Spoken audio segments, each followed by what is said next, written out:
दो ऊपर गया, इसी सल्फर एटम का दो नीचे गया इलेक्ट्रॉन, तो 4 इलेक्ट्रॉन के, एक गया इस और ऑक्सीजन के पास, 5 गया, एक इस ओ एटम के पास गया, कुल 6 इलेक्ट्रॉन इस सल्फर एटम ने जो है वो डोनेट कर दिया है, या आप कह सकते हैं शेयरिंग के टाइम पे मोर इलेक्ट्रोनेगेटिव एलिमेंट ऑक्सीजन की ओर जो है वो डिस्प्लेस हो गया है। ठीक है, तो इस तरह से कैरो एसिड के अंदर भी हम लोग क्या देखते हैं, +6 होता है सल्फर का ऑक्सीडेशन स्टेट। अगर आप कभी इस टाइप से निकालें और +8 आ जाए सल्फर का तो समझिए वो गलत है। ठीक है, hello students, welcome to all of you. This is Mukesh Kumar and you are watching digital science पाठशाला।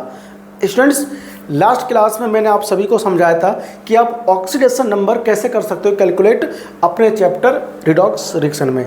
अगर आपने वीडियो नहीं देखा है तो आप जाकर पहले उसको देख लीजिए। उस वीडियो को देखने के बाद आप इस एबल हो जाएंगे कि आप ऑक्सीडेशन नंबर क्यों करते हैं कैलकुलेट, क्या होता है और किस तरह से निकाला जाता है। उन सभी सब्जेक्ट्स पर हमने, उन सभी टॉपिक्स पर हमने डिटेल में जो है अपना डिस्कशन कर लिया था। और आज इस वीडियो में मैं आपको समझाऊंगा कि जो आपको मैंने मेथड्स बताया था लास्ट वीडियो लेक्चर में कि आप इस तरह से किसी भी मॉलिक्यूल का ऑक्सीडेशन नंबर कैलकुलेट कर सकते हैं, मतलब किसी भी मॉलिक्यूल में किसी भी एटम का आप ऑक्सीडेशन नंबर कैलकुलेट कर सकते हैं। उस मेथड को यूज़ करके कुछ ऐसे एक्सेप्शनल मॉलिक्यूल्स होते हैं, कंपाउंड्स होते हैं, जिसमें उसमें प्रेजेंट एटम का आप ऑक्सीडेशन नंबर कैलकुलेट नहीं कर सकते।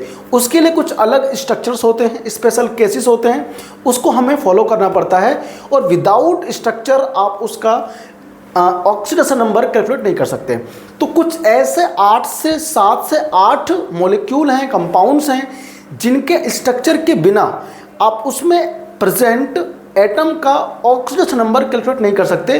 तो उन्हीं टाइप के कंपाउंड को आज हम लोग यहाँ पर लेंगे और आपको समझाएंगे कि ये जो एक्सेप्शनल केस है जिसका आप स्ट्रक्चर की हेल्प से ही केवल ऑक्सीडेशन नंबर कर सकते हैं कैलकुलेट, यहाँ पर बातें करेंगे। ठीक है, तो बने रहिए वीडियो में लास्ट तक। आपको ये वीडियो देखने के बाद अवश्य ही फ़ायदा होगा और आप कुछ ना कुछ सीख करके जाएंगे। अगर आप केमिस्ट्री के स्टूडेंट्स हैं तो, या फिर आप किसी भी स्टैंडर्ड में हो, 11th में, 12th में हो, या फिर हायर लेवल पर हो, बीएससी में हो, आपको ये कॉन्सेप्ट कहीं ना कहीं काम अवश्य आएगा।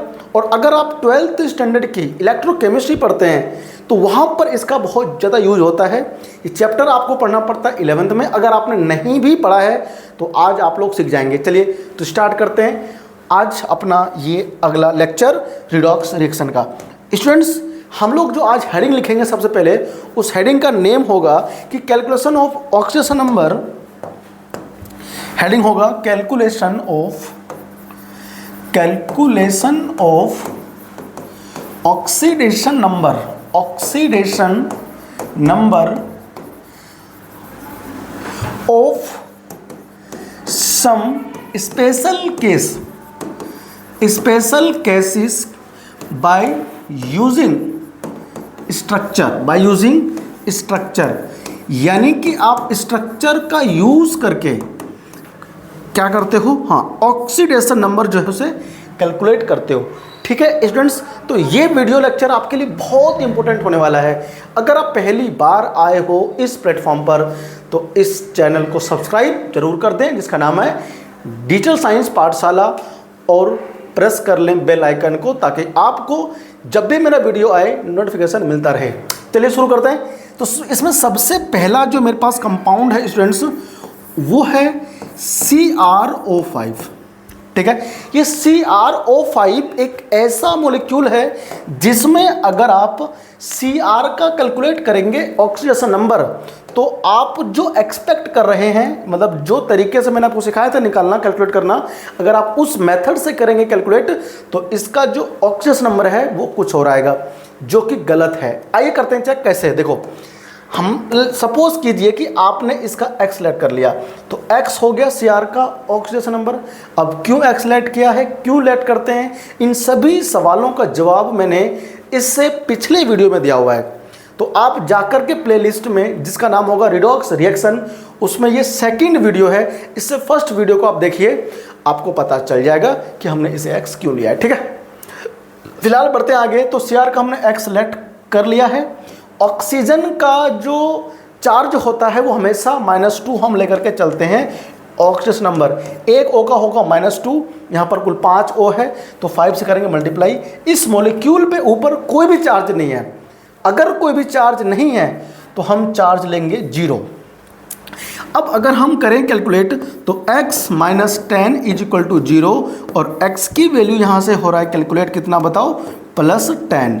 स्टूडेंट्स आप यहाँ देख सकते हैं कि वो रूल जिसके थ्रू हमने लास्ट ईयर मैक्सिमम यानी कि 95% जो मॉलिक्यूल है उसका हमने ऑक्सीडेशन नंबर किया था कैलकुलेट, तो इस तरीके से किया था, ठीक है ना। लेकिन अगर आप इस CrO5 का करेंगे कैलकुलेट तो आपको देखने को मिलेगा +10, जो कि गलत है। मैं आपको फिर से एक बार बता देना चाहता हूँ कि 8, हाँ जी हाँ, +8 जो है वो हाईएस्ट ऑक्सीडेशन स्टेट हो सकता है किसी भी एटम का, और पूरे पीरियोडिक टेबल में केवल ऐसा एक ऑस्मियम ही है जिसका हाईएस्ट है ऑक्सीडेशन नंबर। तो ऑस्मियम के अलावा और किसी एलिमेंट का +8 नहीं हो सकता।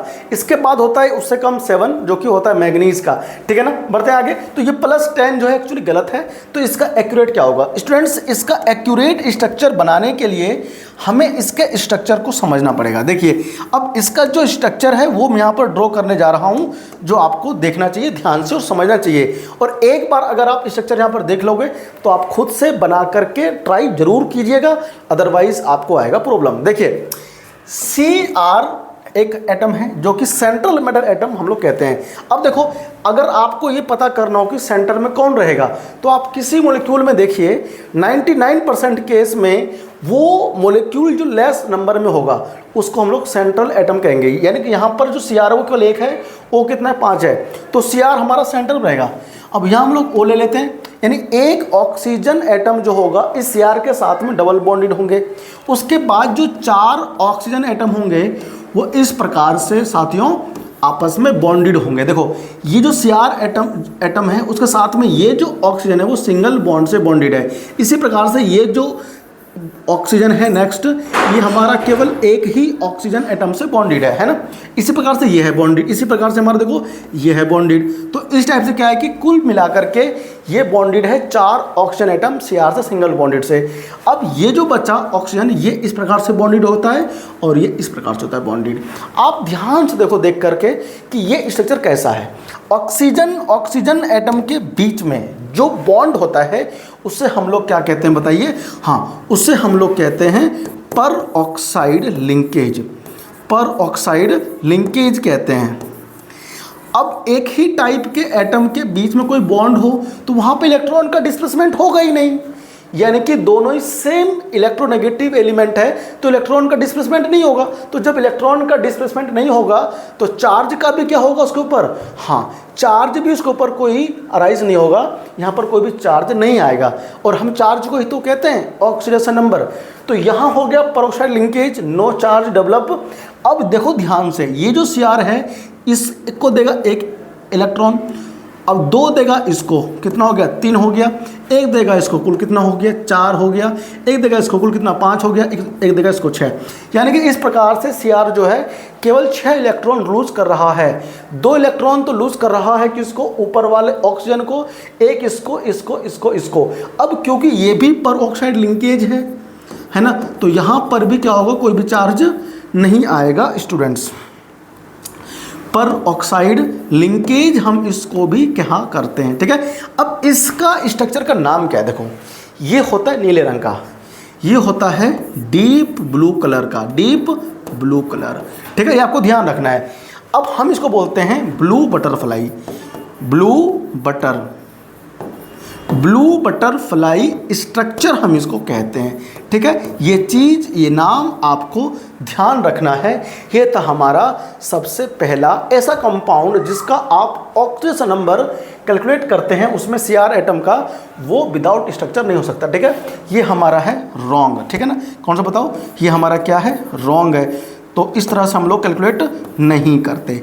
ये हमारा था पहला एक्सेप्शन, एक स्ट्रक्चर जो आप ध्यान रखेंगे। बढ़ते आगे, इसके बाद मेरे पास जो है साथियों एक और एक्सेप्शनल मॉलिक्यूल है।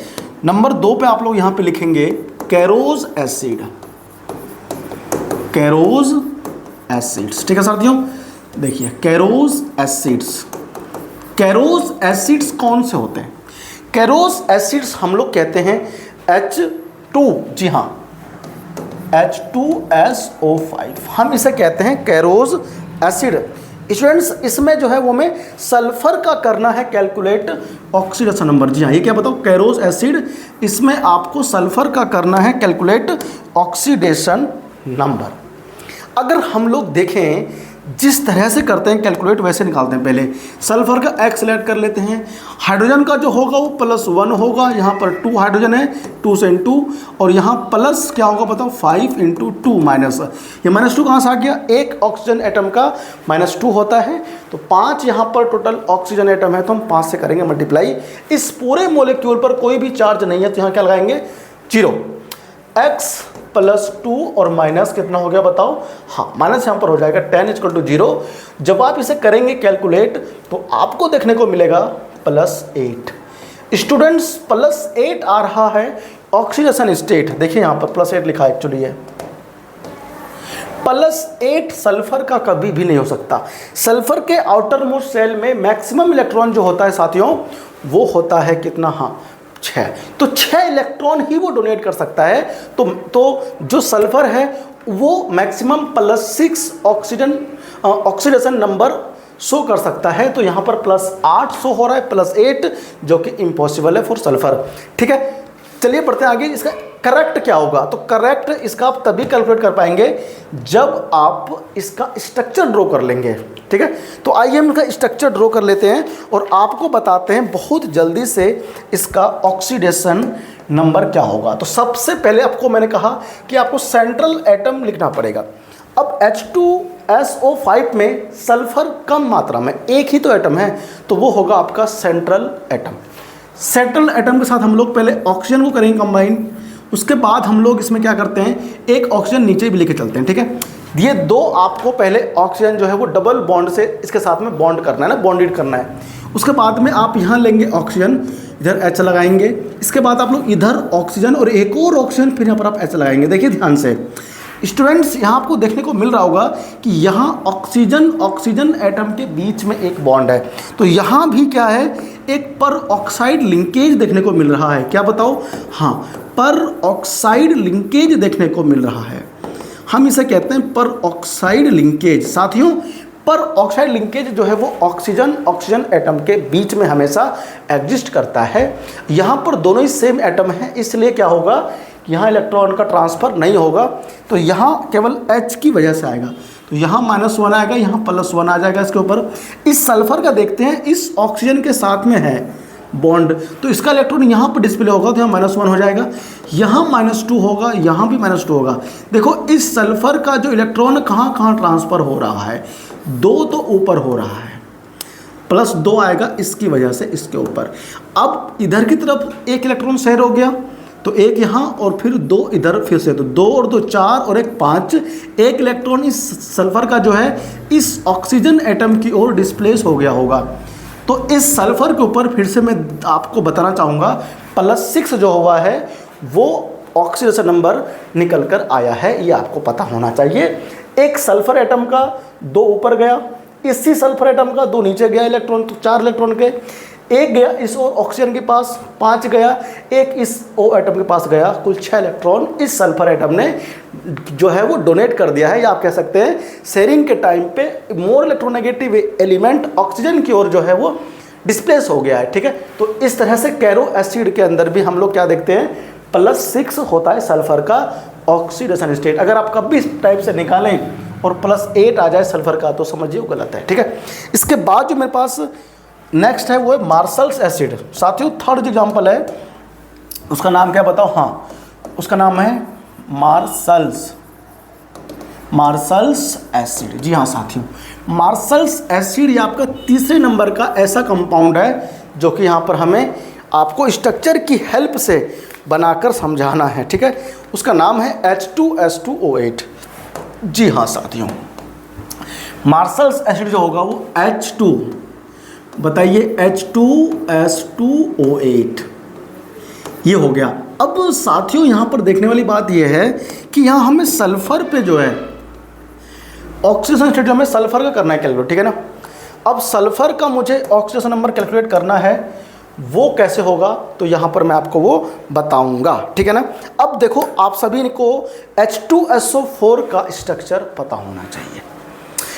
अगर आपको सल्फ्यूरिक एसिड का स्ट्रक्चर पता है तो आप जो है इसका स्ट्रक्चर जो कि मार्शल्स एसिड है इजीली ड्रॉ कर पाएंगे स्टूडेंट्स, ये मैं आपको बताना चाहता हूँ। देखिए बताता हूँ मैं आपको,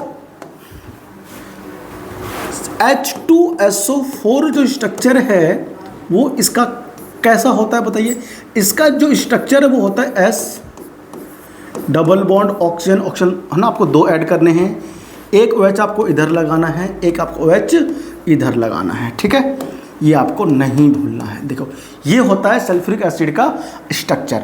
अब क्या करना है, मुझे एक और सल्फ्यूरिक एसिड को इसमें ऐड करना है। देखिए ध्यान से, यहाँ पर मैं एक OH और लगा लेता हूँ, ठीक है ना, इस टाइप से HO, इधर S, इधर ऑक्सीजन, यहाँ भी ऑक्सीजन और यहाँ भी ऑक्सीजन, OH मतलब है ना। अब देखो इसका H ये बाहर निकाल दो, ठीक है। आप जैसे ही इस H को बाहर निकालोगे, यहाँ से 2H क्या होगा बताओ, बाहर निकलेगा एटम। तो आपको जो स्ट्रक्चर नया मिलेगा इसको जोड़ो भाई, सुनो देखो, अगर मैं इसको बहुत अच्छे से आपको बना के दिखाऊं तो ऐसे बनाएंगे, ऑक्सीजन फिर H फिर H और इधर ये ऑक्सीजन है ना। देखो तो ये बॉन्ड हो गया। तो हमें क्या करना है, इस दोनों H एटम को निकाल दिया है ना। अब देखो क्या बना, इस वाले सल्फर को मैं ऐसे लिख दूंगा, इधर से ऐसे लिखूंगा, इधर से OH पहले से ही है, इधर साथियों एक ऑक्सीजन एटम था, इधर एक और ऑक्सीजन जो इसमें जुड़ गया, ठीक है, इधर हो गया सल्फर डबल बॉन्ड और इधर भी डबल बॉन्ड ऑक्सीजन, इधर हमारे पास OH। ये हमारा क्या बताओ, H2 S भी 2 है और ऑक्सीजन एटम यहाँ पर कुल बताओ कितने हैं, इसमें 8 है। तो इस तरह से आप इसका स्ट्रक्चर बना सकते हो। आप अब यहाँ पर आपको मैं फिर से एक बार दिखाना चाहूँगा कि ये जो है हमारे पास, ये क्या बताओ, इसको हम लोग कहते हैं पर ऑक्साइड लिंकेज। साथियों से हम लोग क्या कहते हैं बताओ, पर ऑक्साइड लिंकेज कहते हैं। अब ये जो पर ऑक्साइड लिंकेज है स्टूडेंट्स, ये भी यहाँ पर कोई इलेक्ट्रॉन शेयरिंग नहीं करेगा, तो इनकी वजह से ऑक्सीजन एटम पे चार्ज नहीं आएगा। केवल जो ये सल्फर एटम है इसकी वजह से यहाँ पर -1 आएगा, इसकी वजह से इधर यहाँ पर -1 आएगा और यहाँ प्लस आएगा, ठीक है। अब देखो 2 इलेक्ट्रॉन जो है ऊपर वाले ऑक्सीजन को दे रहा है सल्फर, 2 नीचे वाले को दे रहा होगा, कुल 4 हो गया। 1 इलेक्ट्रॉन इस ऑक्सीजन एटम को दे रहा होगा, 1 इसको दे रहा होगा, कुल यहाँ पर +6 आएगा, ठीक है। अब यहाँ पर भी +6 ही आएगा, ठीक है ना। इसी तरह से तो हर एक सल्फर एटम का इसमें जो ऑक्सीडेशन नंबर है साथियों वो +6 ही आता है। अब ये जो +6 है ये एवरेज एटॉमिक नंबर भी होता है, ठीक है ना। इस बात को आपको ध्यान रखना है, ठीक है ना। तो हम लोग क्या बोलते हैं कि oxidation number of sulphur atom is equal to +6 होता है, किसमें, मार्शल्स एसिड, हम इसे बोलते हैं मार्शल्स एसिड, यानी कि H2SO8। ये बात आपको पता होना चाहिए, ठीक है। कॉपी कर लीजिए, ये सभी चीज़ें आपको ना बहुत ध्यान से साथियों पढ़ना चाहिए और आपको आना भी चाहिए। स्टूडेंट्स अब हम लोग बढ़ेंगे आगे और कुछ ऐसे इंपॉर्टेंट मॉलिक्यूल को लेंगे जिसमें हम लोग एवरेज एटॉमिक नंबर की एवरेज ऑक्सीडेशन नंबर की बात करते हैं, ठीक है। कॉपी करो फटाफट जल्दी से, कर ले कॉपी, चलिए आगे बढ़ते हैं। नेक्स्ट हमारे पास जो है 3 हो गया, बताओ 4, 3 हो गया भाई, कितने हो गए देख लेते हैं, 3 हो गया ना। हम लोग 4 की बात करेंगे। जो 4th कंपाउंड होगा हमारे पास उसका नाम क्या होगा बताओ, हाँ उसका नाम होगा स्टूडेंट्स Fe2O3, ठीक है। सभी पहले जानते हैं Fe2O3, या फिर आप एक कंपाउंड और जानते हैं Fe2O4, ठीक है, ये भी हुआ करता है कंपाउंड। अब इसके अंदर साथियों 2 चीज़ है। देखो ऑक्सीडेशन नंबर अगर हम लोग इसका ऐसे निकालेंगे, किसका, हाँ इसका निकालेंगे आयरन का, तो x लेट हो जाएगा, तो 2x प्लस -2 × 4 ऑक्सीजन है इसलिए यहाँ पर 4 कर दिया मल्टीप्लाई, -2 होता है हर एक ऑक्सीजन एटम का, ठीक है, ये आपको याद रखना है। कोई भी इस पर चार्ज नहीं है, ले लेंगे 0। सॉल्व करेंगे x की वैल्यू 8/2 = 4 निकल के आएगा, ठीक है। ये बात आपको पता होना चाहिए। अच्छा हम लोग यहाँ पर Fe3 करेंगे, ठीक है भाई, आपको ध्यान रखना है Fe3। तो साथियों यहाँ हमारे पास जो आएगा 3 आ जाएगा, ठीक है ना।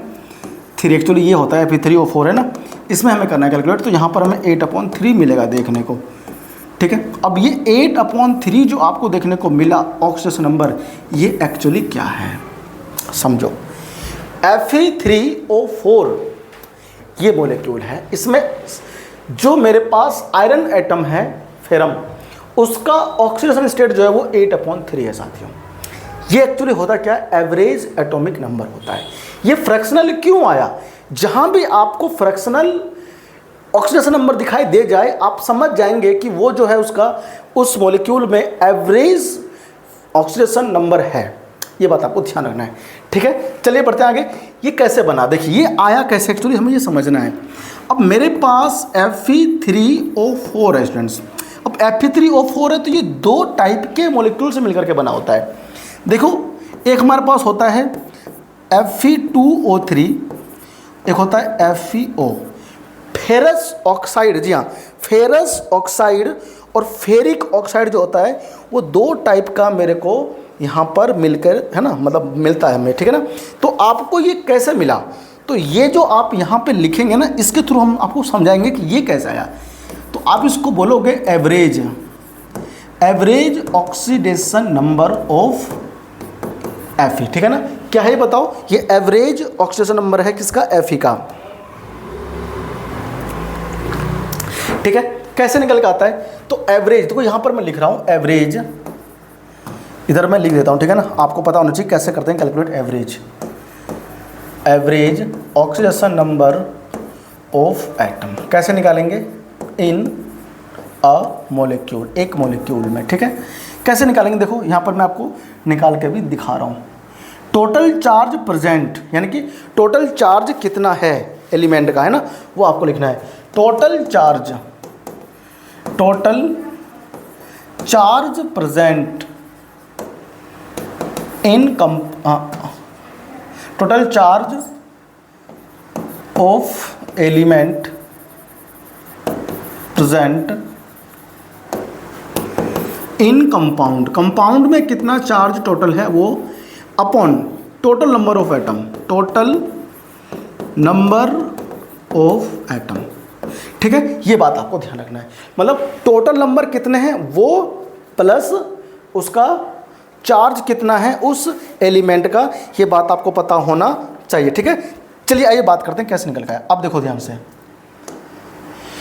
इसमें कैसे निकल के आया, Fe का 8/3 कैसे निकल गया। देखो यहाँ पर जो Fe है वो +3 स्टेट में है। कैसे पता, ऑक्सीजन एटम जो है वो कितना, हाँ 2 इलेक्ट्रॉन लेगा, ठीक है।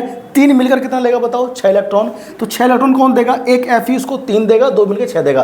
तो यहाँ पर +3 में है और यहाँ +2 स्टेट में है Fe और यहाँ -2 में है। तो अब आप यहाँ पर देखिए कि टोटल चार्ज कितना है। देखो average atomic mass, average oxidation number of Fe कैसे निकल कर के आया, हम यहाँ आपको समझाने का प्रयास करते हैं। देखिए Fe कितना हो गया बताओ, चार्ज एक Fe यहाँ पर कितना है, यहाँ मेरे पास है टोटल 2 Fe, तो हम यहाँ पर 2 से मल्टीप्लाई करेंगे इनटू एक Fe एटम पर कुल +3 चार्ज है, तो हम इस पर 3 से करेंगे मल्टीप्लाई, प्लस इस मॉलिक्यूल में आ जाइए, बताओ एक Fe पर कितना है, 2 चार्ज है और यहाँ टोटल कितना है, एक Fe है, तो हम 1 से मल्टीप्लाई कर देंगे, अपॉन टोटल एटम कितना है, 2 एटम इधर है, एक एटम इधर है, 2 एटम्स Fe2O3। फेरिक ऑक्साइड में टोटल कितने, 2 आयरन एटम है और फेरस ऑक्साइड में कुल एक ही एटम है ऑक्सीजन, सॉरी फेरस का। तो यहाँ पर 2 + 1 करेंगे तो 3 आ जाएगा, 3 2 जा 6 + 2 1 जा 2 upon 3। You will be able to find out 8/3। ये जो 8/3 है ये है average oxidation number of iron in the compound Fe3O4। ये बात आपको माइंड में रखना है, कीप इन योर माइंड। चलिए कॉपी करते हैं इसको, है ना, और हम लोग बढ़ेंगे एक और नए कंपाउंड की तरफ।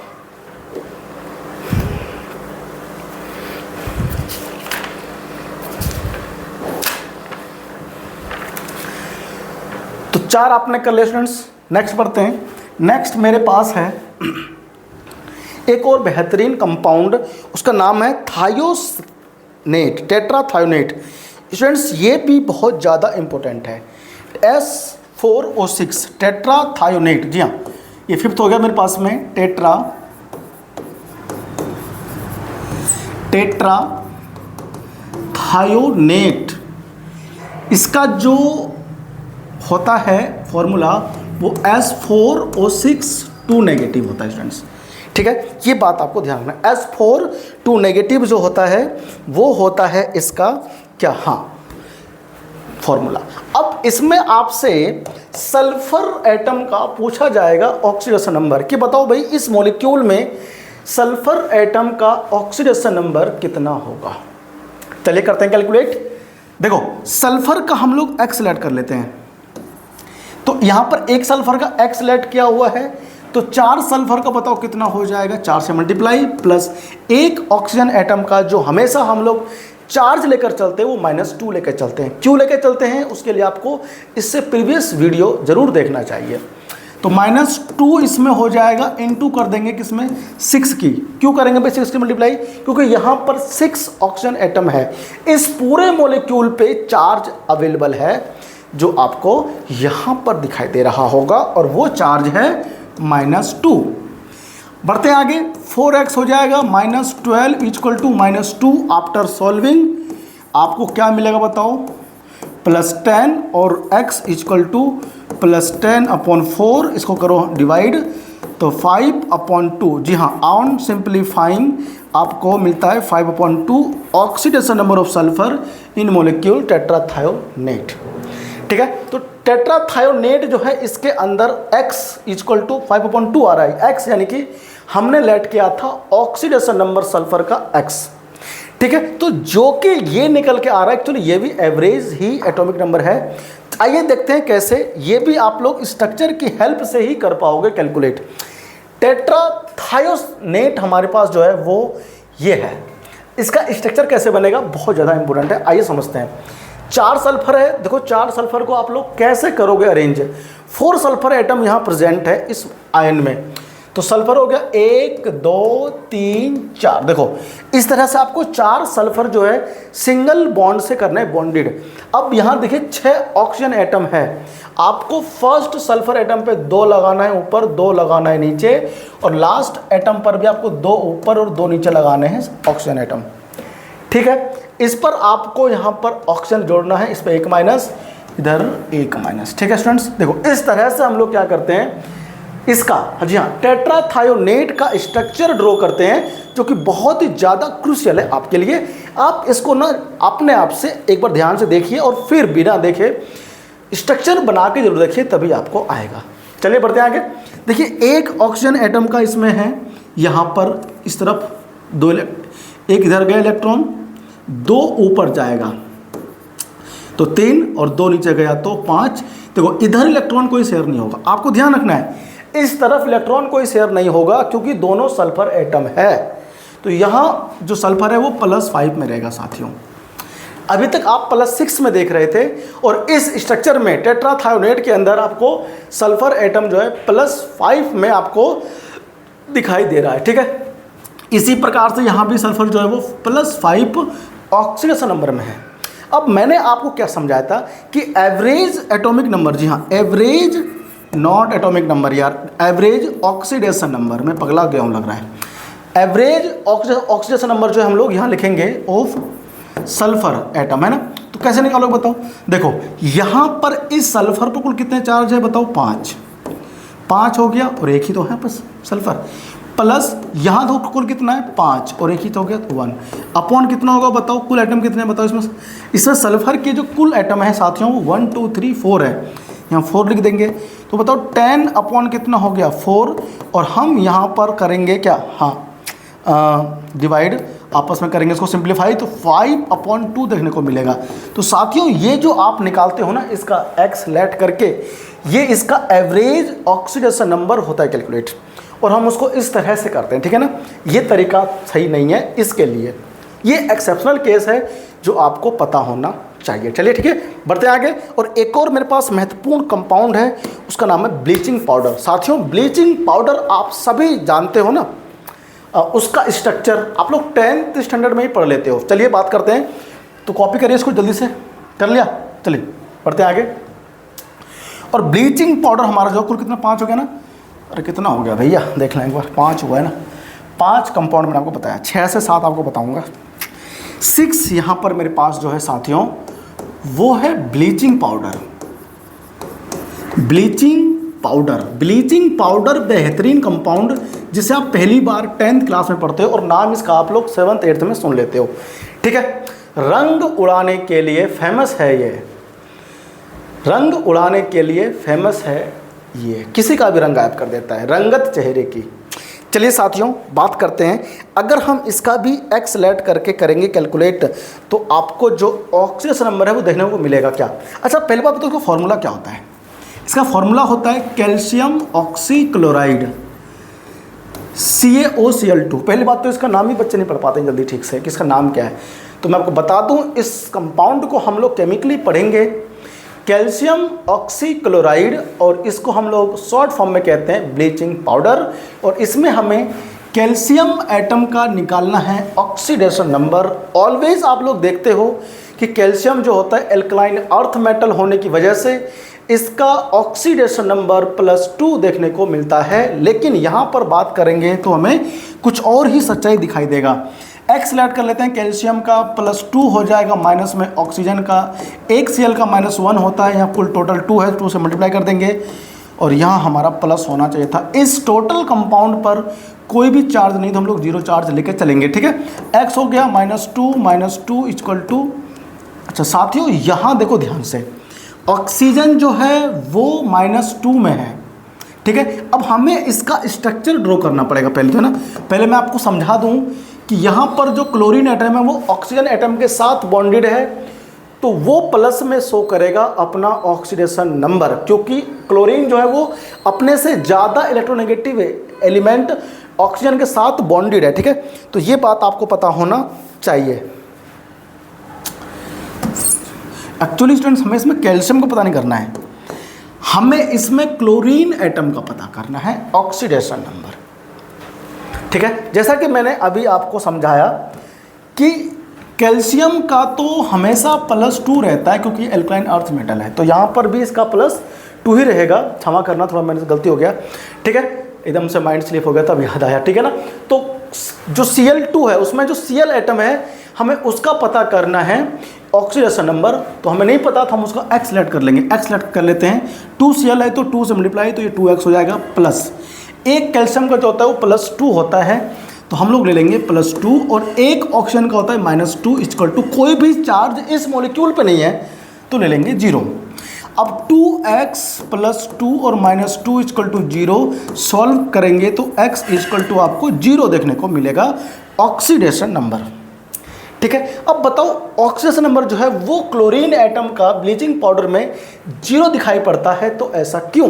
तो मैं आपको एक बार फिर से बता दूंगा कि ये जो क्लोरीन एटम का आपको इस मेथड से कैलकुलेट करने पर मिल रहा है ऑक्सीडेशन नंबर, ये 0 आ रहा है, उसका एवरेज ऑक्सीडेशन नंबर होता है इसका।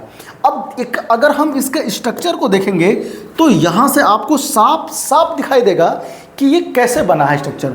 तो कैल्शियम साथियों यहाँ पर देखिए, इस कैल्शियम के साथ में एक तो Cl डायरेक्ट अटैच होता है, इसमें एक ऑक्सीजन और एक Cl इस तरह से कुछ आपको स्ट्रक्चर में दिखाई हमेशा देगा। अब ये जो क्लोरीन एटम आपको यहाँ दिख रहा है ये -1 में रहेगा, ये जो आपको Cl दिख रहा है यहाँ पे ये +1 में रहेगा, तो इसके पास +2 रहेगा, ठीक है ना। देखो ये चीज़ यहाँ पे हमें देखने को मिलता है कि इसके पास +2 रहेगा और इस ऑक्सीजन एटम के पास भी -2 रहेगा। तो अगर आप इसका एवरेज देखेंगे तो क्या निकल के आ रहा है बताओ, हाँ 0। इसका अगर आप एवरेज देखेंगे तो आपको 0 ही दिखाई देगा, ठीक है ना। तो साथियों अगर हम लोग देखेंगे इस पे कितना कुल चार्ज है Cl पे, तो Cl का अगर हम लोग निकालेंगे ऑक्सीडेशन नंबर एवरेज, तो average oxidation number of chlorine तो कितना होगा, देखो ध्यान से, एक यहाँ पर है इंटू 1 प्लस यहाँ तो कितना है 1 इंटू -1 सॉरी +1 रहेगा ना भाई। आपने यहाँ पे लिया ना ऊपर वाला, अब नीचे वाला लेंगे तो 1 इंटू +1 ले लेंगे, अपॉन में कितना 1 एटम ऊपर 1 नीचे, तो 1 + 1, तो वहाँ पर कितना 0/2 = 0। एक्चुअल में था क्या, क्लोरीन का ऑक्सीडेशन नंबर जो होता है ब्लीचिंग पाउडर में वो 0 इसलिए होता है कैलकुलेट क्योंकि वो उसका एवरेज एटॉमिक नंबर होता है, जो आप इस तरह से कैलकुलेट कर सकते हैं एवरेज एटॉमिक नंबर। ये बहुत ही क्रूशियल और इम्पोर्टेंट कंपाउंड था, आपको पता होना चाहिए अगर आप जेईई या नीट की तैयारी करते हैं तो। बढ़ते आगे, और एक और कंपाउंड मेरे पास है और उसका नाम मैं आपके सामने डिस्क्लोज करने जा रहा हूँ, बेरियम थायोसाइनेट। जी हाँ, बेरियम थायोसाइनेट मेरे पास एक और कंपाउंड है, जहाँ थायो आएगा समझ आएगा सल्फर आता है वहाँ पे, ठीक है ना, आपको वही भूलना नहीं है। BaSCN हॉल्थराइज। साथियों ये इसका जो है वो स्ट्रक्चर, सॉरी Ba पे तो 2 रहता है ना, तो 2 hall twice, BaSCN hall twice. इसमें आपको सल्फर एटम का ऑक्सीडेशन नंबर जो है साथियों वो करना है कैलकुलेट, ठीक है। ये होगा मेरे पास 7th कंपाउंड, जो कि बहुत ज़्यादा इंपॉर्टेंट था। अब इसका मैं आपको स्ट्रक्चर बना के दे रहा हूँ, आप खुद ही एक बार में समझ जाइएगा कि क्या बनेगा इसका स्ट्रक्चर। S होगा, ठीक है, और फिर इसमें मेरे पास C होगा और डबल ट्रिपल बॉन्ड ऐसे रहेगा, ठीक है ना। S होगा इधर साथियों, और ये फिर से C ट्रिपल बॉन्ड N। आप यहाँ देखेंगे +4 देखने को मिलेगा, यहाँ देखेंगे तो -3 देखने को मिलेगा। अब इसने 3 इलेक्ट्रॉन तो इधर दे दिया और एक इसको दे दिया सल्फर को, ये +4 में, ठीक है ना। तो इस तरह से आपको यहाँ देखने को मिलेगा कि सल्फर पर जो है -2 होता है ऑक्सीडेशन स्टेट, इस तरह से। तो इस तरह से स्ट्रक्चर की हेल्प से आप ना कैलकुलेट कर सकते हैं किसकी, हाँ, सल्फर की oxidation state in barium thiocyanate, ठीक है ना। इसका नाम क्या है बताओ, हाँ, इसका नाम है साथियों बेरियम थायोसाइनेट, ठीक है। तो ये हमारे पास क्या था स्टूडेंट्स, कुछ ऐसे इंपॉर्टेंट कंपाउंड्स थे जिस कंपाउंड में आप किसी भी एलिमेंट का ऑक्सीडेशन नंबर जो है आप इस तरीके से करते हो calculate by the help of structure, ठीक है। तो ये मुझे लगा कि बहुत एक इम्पोर्टेंट कॉन्सेप्ट है जो आपको बता देना चाहिए। तो स्टूडेंट्स पिछले 2 वीडियो में मैंने आपको रिडॉक्स जो चैप्टर है उसमें अब तक 2 वीडियो दिए हैं, एक पिछला था और एक ये वीडियो। इस दोनों ही वीडियो में मैंने आपको कंप्लीट ऑक्सीडेशन नंबर कैसे करेंगे कैलकुलेट वो मैंने आपको समझा दिया है। आपको हम नेक्स्ट वीडियो में समझाएंगे कि redox reaction in term of oxidation number actual में होता क्या है और किस तरह से आप ऑक्सीडेशन नंबर के हेल्प से आप जो है किसी भी रिडॉक्स रिएक्शन को बैलेंस कर पाओगे। तो मैं आपको एक चीज़ और बता देना चाहता हूँ कि अभी तक आप लोग जो है रिडॉक्स रिएक्शन को बैलेंस करते हो 2 मेथड से, ऑक्सीडेशन नंबर मेथड और इलेक्ट्रॉन आयन मेथड, या फिर आप कह सकते हो हाफ रिएक्शन मेथड, ठीक है। और इन दोनों ही कॉन्सेप्ट की हेल्प से जब आप इसे बैलेंस करते हो तो आपको बहुत ही ज़्यादा स्टेप्स में बैलेंस करना पड़ता है, यानी कि आप कम से कम 5 से 6 स्टेप लगा देते हो उसको बैलेंस करते करते। अगले लेक्चर में मैं आपको बताऊंगा कि कैसे आप किसी भी रिडॉक्स रिएक्शन को केवल मात्र 2 लाइन में बैलेंस कर सकते हो मेरे तरीके से। तो मिलते हैं आपसे एक और क्लास में, तब तक अपना बहुत बहुत ख्याल रखिए। धन्यवाद, नमस्कार, जय हिंद, थैंक यू।